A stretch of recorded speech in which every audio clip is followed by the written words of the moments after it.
আমরা এখনও প্রত্যেকটা পাড়ায় পাড়ায় আমাদের জায়গা থেকে ছুটে যাচ্ছি, মানুষের কাছে যাচ্ছি।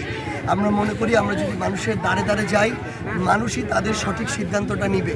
আমরা মানুষকে সত্য মিথ্যার পার্থক্য, কারা জুলুম করেছে, কারা সহযোগিতা করার চেষ্টা করেছে, এই বিষয়গুলো তুলে ধরার চেষ্টা করছি।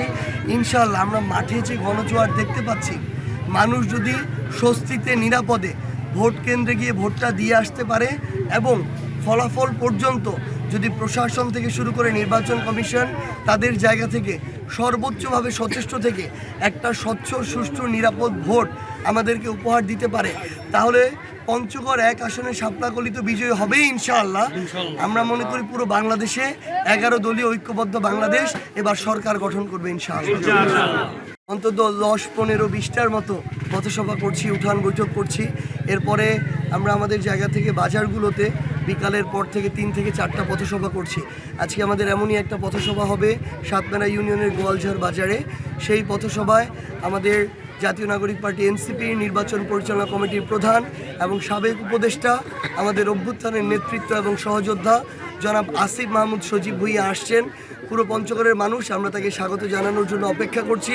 তিনি নিজেও এসে মাঠে দেখতে পাবেন যে মাঠে 11 দলের আমাদের কী ধরনের গণজোয়ার শুরু হয়েছে। ইনশাআল্লাহ আমরা মনে করি এই গণজোয়ার, এই ইনসাফের লড়াই, জুলুমের বিপক্ষে মজলুমের লড়াই, এই মানুষের যে পরিবর্তনের আকাঙ্ক্ষার যে লড়াই, এই লড়াইটা বিজয়ে গিয়ে শেষ হবে ইনশাআল্লাহ। আমি মনে করি সাধারণ মানুষের বাবার উন্নয়ন দেখেও ভোট দেওয়া উচিত না, অভ্যুত্থানের নায়ক দেখেও ভোট দেওয়া উচিত না। সাধারণ মানুষ, কারণ একজন এমপি কোনোদিন একটা জেলা তার জায়গা থেকে এককভাবে ভালো চালাইতে পারে না। একটা পরিবার, একজন বাবা একজন ভাইকে নিয়ে কোনোদিন ভালো চালাইতে পারে না। কেউ আগে ভালো করেছিল দেখে পরের জন্য ভালো করবে, এটার নিশ্চয়তা নাই। আবার কেউ আগে খারাপ করেছিল দেখে পরেও খারাপ হবে, এটারও নিশ্চয়তা নাই। বরং আমি মনে করি অভ্যুত্থানের পরে সবার জন্য কাছাকাছি একটা লেভেল প্লেয়িং ফিল্ড ছিল। সেই ফিল্ডে এখানে সেই ফিল্ড থেকে 2টা পক্ষ তৈরি হয়েছে, একটা বিএনপি ধানের শীষ আর একটা হচ্ছে ঐক্যবদ্ধ 11 দল। এখানে জামায়াত ইসলাম আছে, এনসিপি আছে, অন্যান্য ধর্মভিত্তিক অন্যান্য বিভিন্ন রাজনৈতিক দলগুলো আছে। তো সেই জায়গা থেকে আমরা মনে করি যে এই 11টা দলের নেতাকর্মীরা বিগত 1.5 বছরে মানুষের উপরে জুলুম করে নাই, অত্যাচার করে নাই, চাঁদাবাজি করে নাই, হয়রানি করে নাই, মিথ্যা মামলা দিয়ে টাকা খায় নাই। তারা তাদের জায়গা থেকে মানুষের পাশে দাঁড়ানোর চেষ্টা করেছে। অপরদিকে আমরা দেখেছি বিএনপিতেও যে কিছু ভালো লোক নাই তা না, আছে, কিন্তু আমরা দেখেছি তাদের কিছু নেতাকর্মীর অত্যাচারে প্রত্যেকটা জেলা, উপজেলা, ইউনিয়ন পর্যায়ে 4-5টা লোক, বেশি না, কিন্তু এই 4-5 জনের অত্যাচারে বাকি 90-95টা লোক অতিষ্ঠ হয়ে গেছে।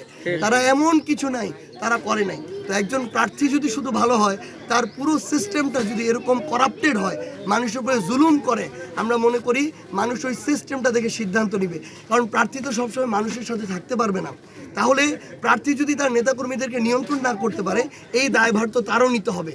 এবং তাহলে আমরা মনে করি যে প্রার্থী তার জায়গা থেকে তার নেতাকর্মীদেরকে এই সিস্টেমটাকে মানুষের উপরে জুলুম করা থেকে রক্ষা করতে পারে না, আমরা মনে করি সেই প্রার্থী, তার ওই দল এবং সিস্টেম কোনোদিন মানুষের ইনসাফের জন্য যতটুকু ভালো কাজ করা দরকার ততটুকু করতে পারবে না।